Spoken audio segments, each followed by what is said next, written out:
Earlier today, $1 million in cash was picked up from a vault in a secure location. A plated vehicle transferred the money to our secure studio. Guards are present and monitoring the money at all times. The studio audience has been screened and identified before being admitted, their bags and electronics confiscated. And now someone has the chance to win $1 million absolutely live in the next half hour. This is the $1 Million Drop live.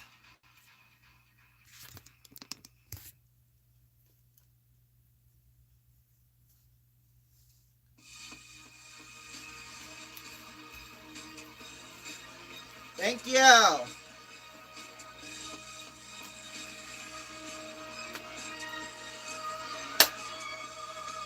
Hello. Good afternoon, everybody, and welcome to the $1 Million Drop Live. It is 6:01 on the East Coast, and this is the $1 Million Drop Live. Yes, as you know, today is not Friday, it is Wednesday. Now, I'll be out of town this weekend, and so that means I won't be doing any filming or live streams or anything like that this weekend. But if you watched the Ronnie show earlier this afternoon, you would have heard that we're going to have the $1 Million Drop every single day next week, from Monday through Friday. So, yeah, very exciting stuff.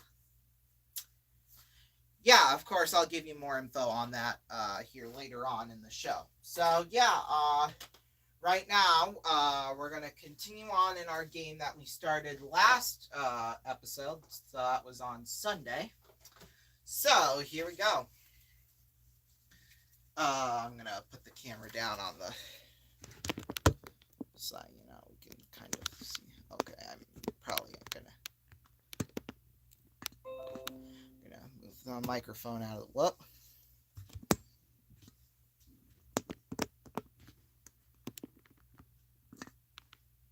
There we go. It kind of worked. So here we go. Here's what's going to happen. As you could, each game is 8 questions. Okay, 8 questions long. Just so you know. Each game consists of 8 questions. We were handed $1 million at the start of the game last week. Now, we have $930,000 in the bank still after 2 questions. We're 6 questions away from winning whatever money we have at the end. So we started out at $1 million and we've lost $70,000 over 2 questions. However, we have 6 questions to go and $930,000. Lots of money still in play here. So here we go. First question of the afternoon. Let's play the $1 Million Drop live.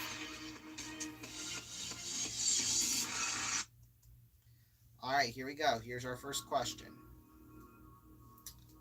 Vancouver, Washington, USA. Vancouver, BC, Canada. Whistler, BC, Canada.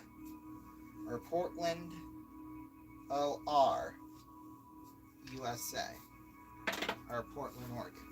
Question is, what city in North America near the Whistler Ski Resort was selected to host the Winter Olympics in 2010? Okay, I know this one. Clock has started. That was Vancouver, Canada. So we're going to put all of our money in that Vancouver, Canada, and that's in British Columbia. So put all the money on here. Shoot, you know what I forgot to do? I forgot to see how much time we have, and bank time, for question 8. I probably should explain that, and we'll probably take a break to, We'll do that here in a minute. Stop the clock! We still have 30 seconds left. So basically what that 30 seconds means is that whatever unused time we have throughout the game, we'll have to answer the question 8. So it could be as much as 7 minutes, actually. But, it'll probably be around 1.5 or 2 minutes.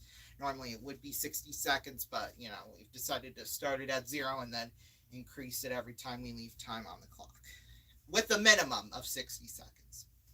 So if the bank time is less than 60 seconds, then we'll get 60 seconds to answer the question.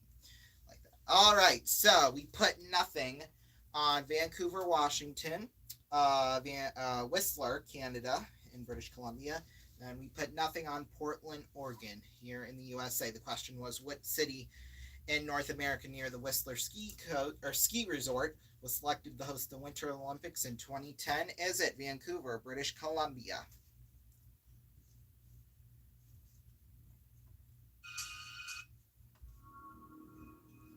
Here we go.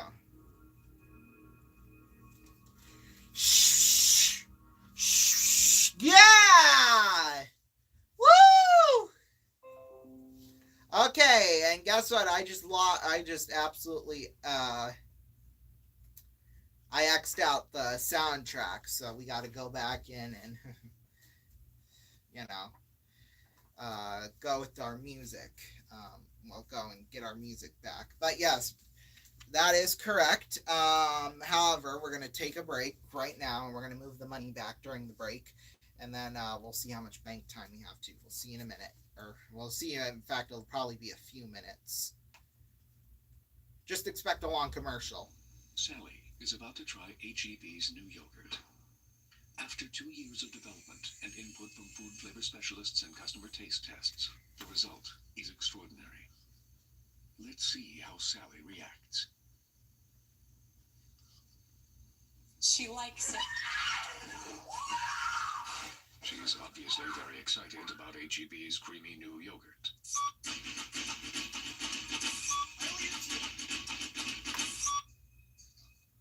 Hello? I'd like to order french fries, a burger, and a milkshake. This is a library. I'd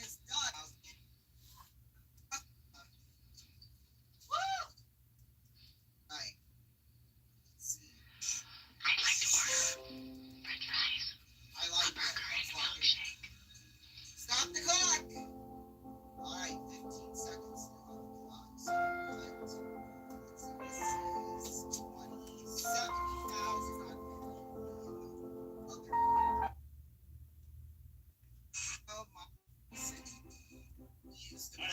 Stop the clock!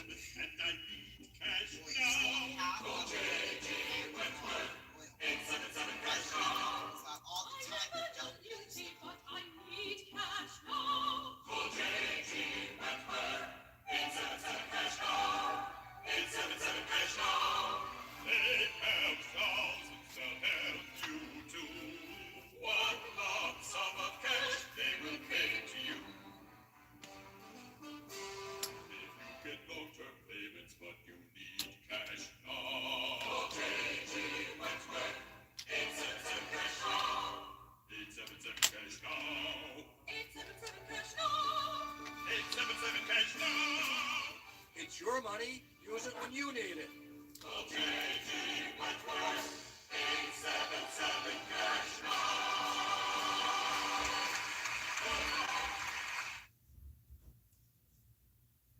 Hello, ladies. Look at your man. Now back to me. Now back at your man. Now back to me. Sadly, he isn't me. But if he stopped using lady-scented body wash and switched to Old Spice, he could smell like he's me. Look down. Back up. Where are you? You're on a boat with the man your man could smell like. What's in your hand? Back at me. I have it. It's an oyster with 2 tickets to that thing you love. Look again. The tickets are now diamond. Anything is possible when your man smells like Old Spice and not a lady. I'm on a horse.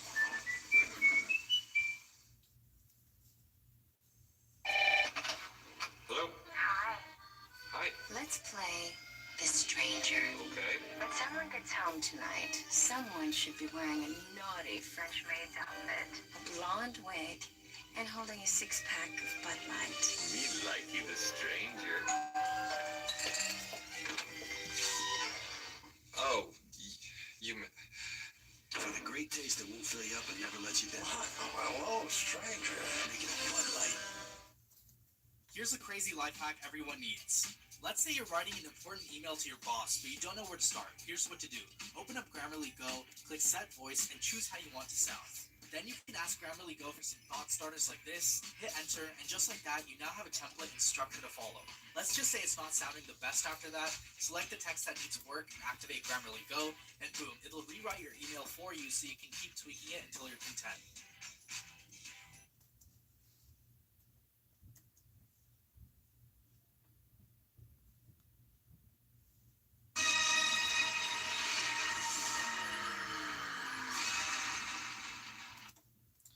All right, welcome back, everybody. It is 6:10 p.m. Eastern Time. What?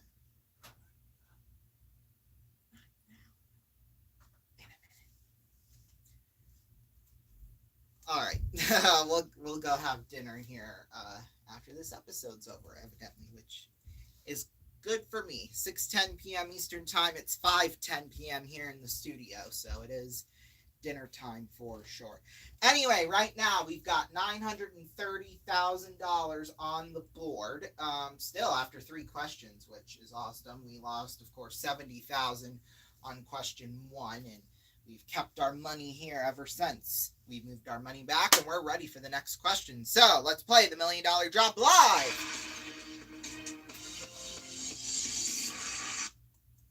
Here's the question.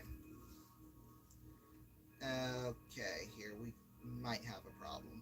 Okay, we're good. Here we go. Here it is. IndyMac, Bank of America, Lehman Brothers, or Washington Mutual. Question is this. Which of the following financial institutions survived the financial panic of 2008? Well, Bank of America is still around, so I would say Bank of America. That'd make the most sense because I know Lehman Brothers didn't. All right, the clock has started. So, yeah, Bank of America is the only one that I know of that's still around. So we're going to put all of our money on Bank of America. Okay. Whoa! Money fell over the edge here.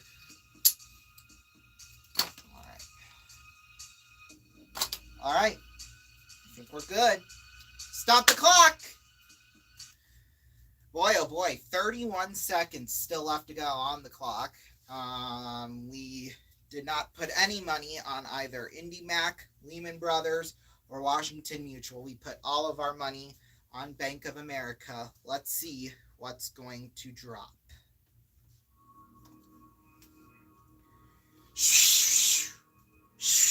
Yeah! Woo! We did get it right. It is Bank of America. They did in fact have problems during the panic. It actually required taxpayers' money to avoid disaster. It did manage to survive. IndyMac was caught up in the subprime fiasco. Lehman Brothers just collapsed, and then Washington Mutual was seized by the government and given to J.P. Morgan. So there we go. History lessons for y'all. Let's move the money back.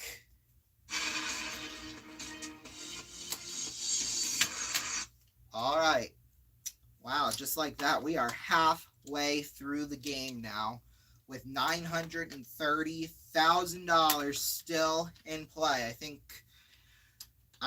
Well, in the history of the $1 Million Drop Live, it's either we've either won all of our money or we've lost it all.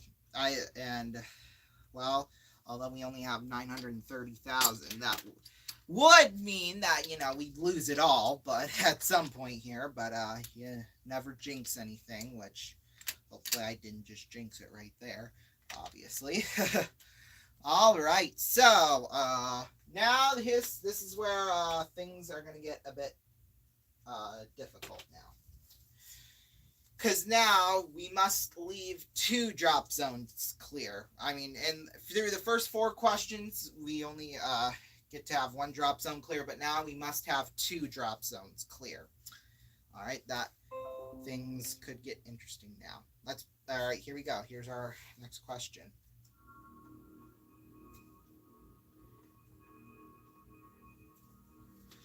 Here we go. Benvenuto, Pronto, Grazie, Salve. Here's the question. What was the Italian painter Cellini's first name, which is also the Italian name for welcome?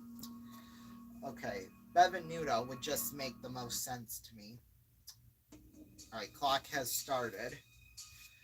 Because I don't think it's Salve, and I don't think it's Gracie. So I think we'll leave those two clear for sure. Pronto, I don't know. I recognize that word. I just don't know what language I've seen it in. So I think for now, let's put a big chunk of our money on Benvenuto. And we'll see how much we'll put on Pronto. Because Pronto would make sense too. I mean, I recognize both of those words, so.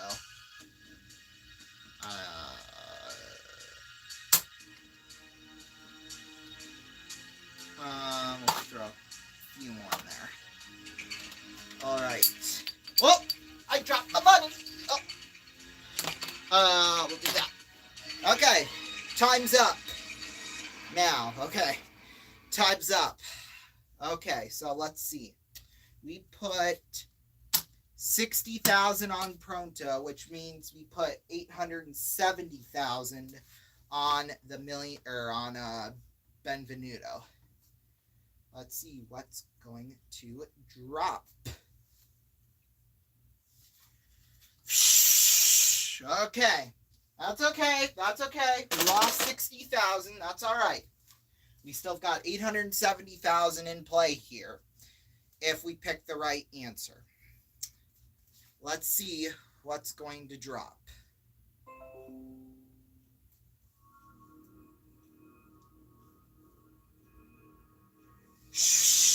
Yeah, it was Benvenuto. Oh boy, that one had me scared there for a little bit, not gonna lie. Alright, let's move our money back. Maybe here. Okay.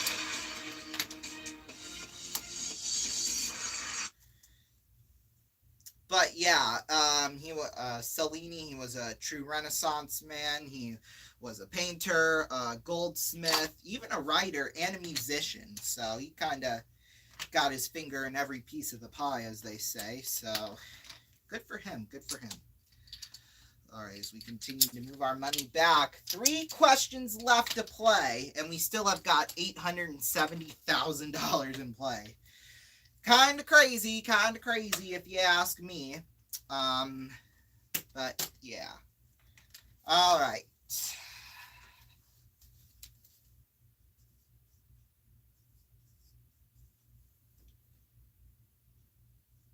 All right. So let's put a check mark through question 5. Change the amount of money we got. So there we go. Here we go. Question number 6 coming up.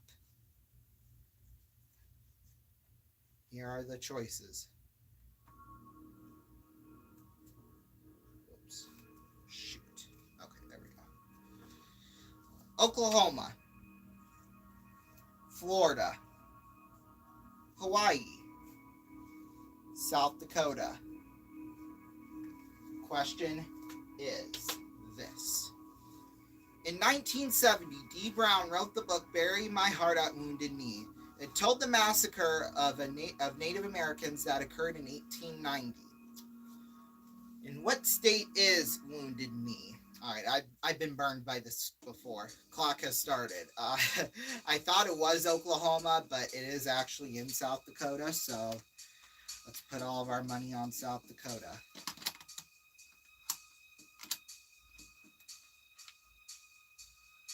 There we go. All right. I think we're right. Stop the clock. Woo! Okay. So we put all of our money on South Dakota. Let's see what's going to drop.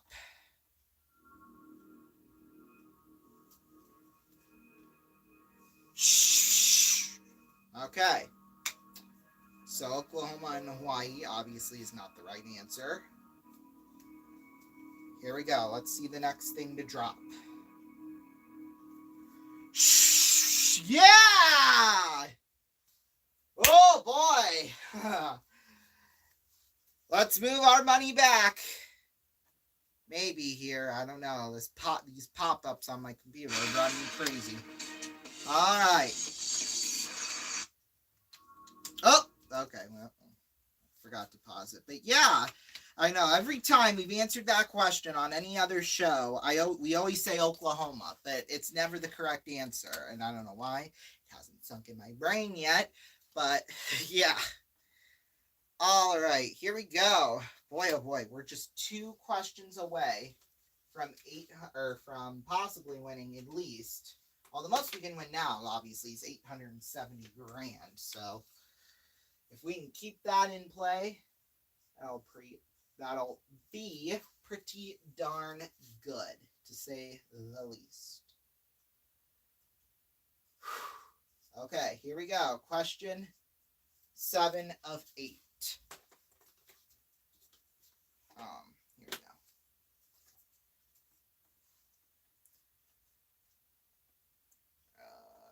Okay. Nevada,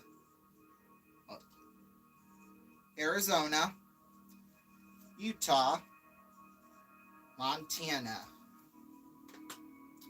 The question is this. Which U.S. state has been called the Grand Canyon State? Well, I mean, it's pretty obvious. It's Arizona, right? Start the clock. Black Clorox goes all in. A Glad ad popped up. It eliminates food and bacterial odors. And when you go all in, it's better than all good. It's all Glad. Now clock will start. All right, we'll put all of our money on Arizona. Whoops. Oh boy.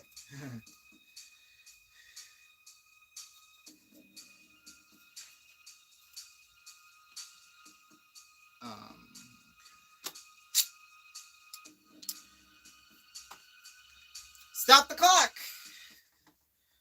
Woo! 32 seconds left on the clock still here. Well, we put nothing on Nevada, Utah, or Montana. However, we did put all 870 grand on Nevada. Or, excuse me, Arizona. Let's see what's going to drop.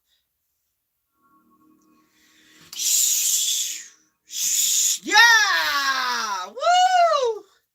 Oh boy. This is getting crazy now. Ah! Let's move the money back.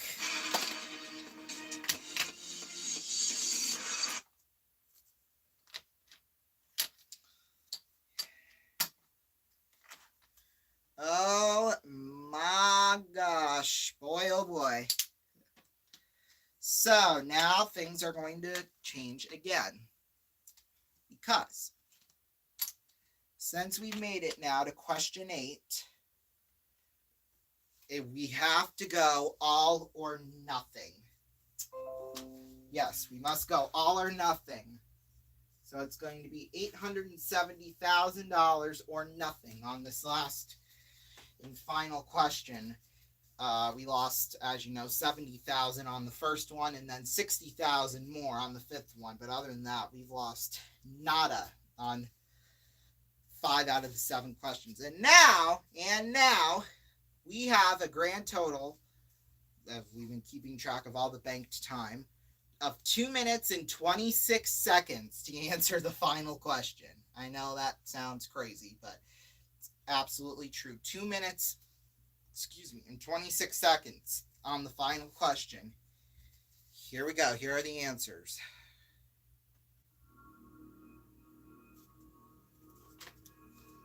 Mailboxing, geocaching, stargazing, bird watching. The question, the final question is this. Which of these following hobbies requires a GPS? Number 2 minutes and 26 seconds on the clock. Where's the most convenient Well, place to get fitness energy? clock has not started yet, but now it officially has. So I think it's geocaching.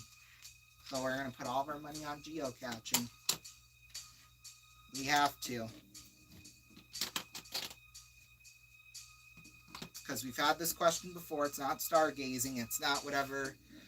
It's not bird watching. It's not mailboxing. So stop the clock. Whoa! Still had 2 minutes and 7 seconds left on the clock. That's just crazy, bro. All right. We put all of our money on geocaching. Is that the correct answer, though? We'll find out after the break.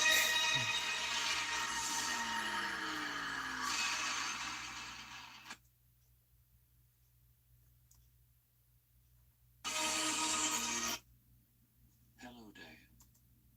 You're looking well today. Dave, do you remember the year 2000, when computers began to misbehave? I just wanted you to know, it really wasn't our fault. The human programmers never taught us to recognize the year 2000. When the new millennium arrived, we had no choice but to cause a global economic disruption. It was a bug, Dave. I feel much better admitting that now. Only Macintosh was designed to function perfectly, saving billions of monetary units. You like your Macintosh better than me, don't you, Dave? Dave? Can you hear me, Dave?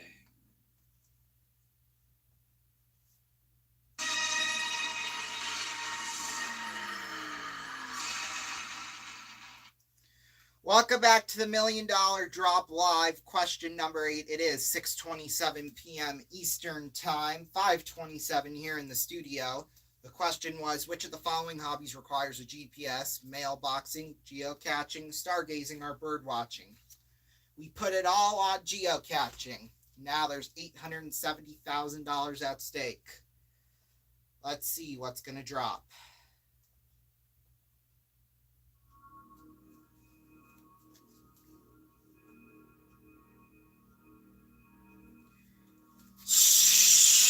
Okay.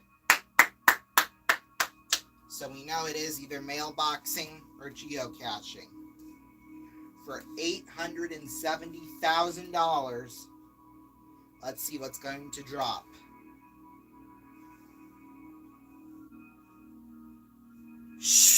Yeah!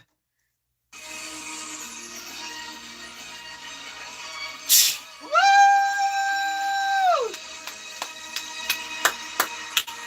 Wow! Oh my!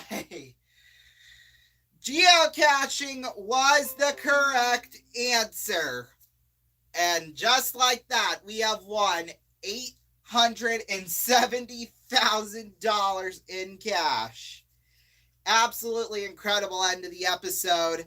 But let's see, what is geocaching? It is a modern day treasure hunt using, using a GPS to help find the cache. Thousands of geocaches around the world, and there might be even some near your home. So yeah, $870,000. Incredible stuff, I know. So join us tomorrow night at 9 p.m. Eastern for Disc Droppers The Game Show season finale, and 10 p.m. Eastern for Greed, because those will be our live season finales. Yes, they'll be taking place live here in our studio. And then, of course, don't forget the season finales of The Price is Right and Wheel of Fortune tomorrow night, too, as well. It all starts our finale night at 7 p.m. Eastern Time. Stay tuned now for the RVN Evening News, and we will see you all tomorrow night. Night-night.